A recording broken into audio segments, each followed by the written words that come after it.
In Office A, an engineer initiates a 4.2 gigabyte CAD file transfer. On the screen, a simple progress bar appears, but this click triggers a sequence of events that most users never see. To follow that file, we have to look past the office walls and down into the infrastructure of the network. These glass fibers carry information as rhythmic pulses of light, moving across continents in milliseconds. Connecting two computers with a single wire is simple, but as a network grows, the math becomes unmanageable.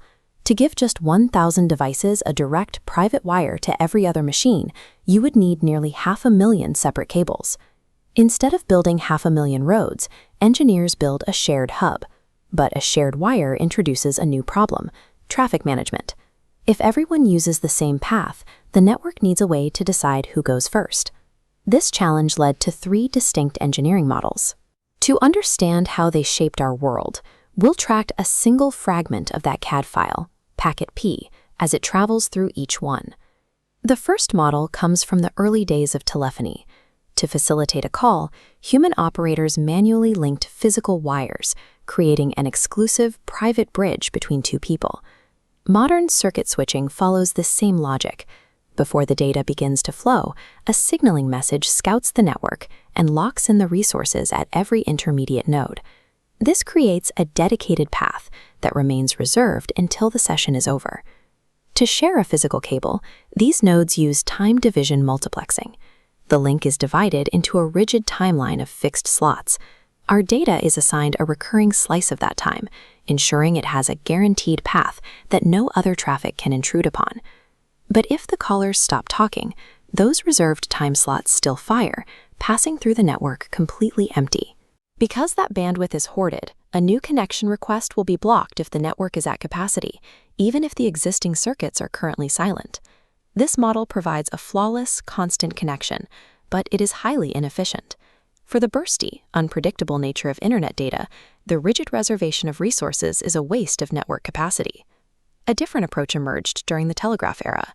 Instead of reserving a path in advance, data moved through the network in a series of relays. In message switching, the network uses a store and forward mechanic.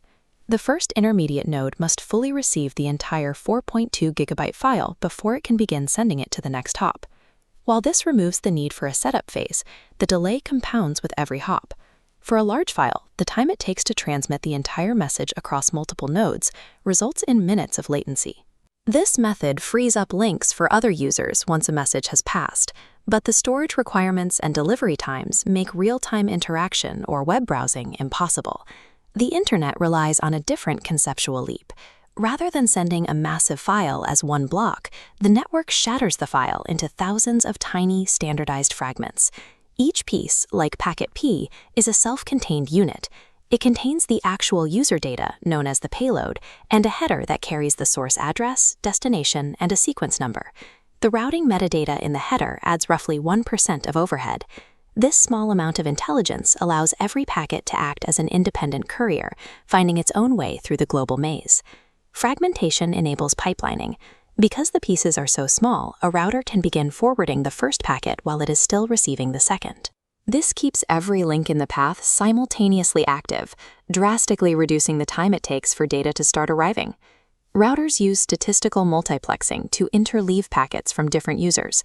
They fill the gaps in the wire dynamically, allowing the network to absorb traffic bursts without the need for pre-assigned time slots. In datagram switching, each packet is routed independently, often taking different paths to reach the same destination. Virtual circuit switching is more structured, establishing a logical path that all packets in a session must follow. This dynamic sharing makes the network incredibly efficient, but it removes the guarantee of timing. If a router becomes congested, packets must wait in a queue, leading to the variable delays known as jitter.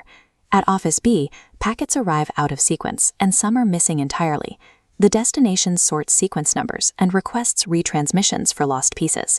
Once the final fragment locks into place, the network fuses the pieces back into the original 4.2 gigabyte file. On the engineer's desk, the progress bar reaches 100%, and the transfer is complete. Modern networking relies on the destination assembling these pieces into a whole, turning a scattered stream of fragments back into a single functional file. These three models represent a clear evolution in engineering. Circuit switching is a race for a dedicated path. Message switching is a slow relay of whole blocks. Packet switching is a dynamic stream of fragments. Engineers choose based on the task. Circuit switching is for mission-critical latency. Message switching is for delay-tolerant text.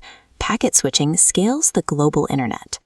These choices trace back to the foundations laid by Alexander Graham Bell and the early pioneers of the telephone era. Their work with physical circuits sparked the science of switching that eventually made the internet possible. Today, we live in a world built on the packet switching model. We share the links, we reserve nothing, and we rely entirely on the network's architecture to always find a way.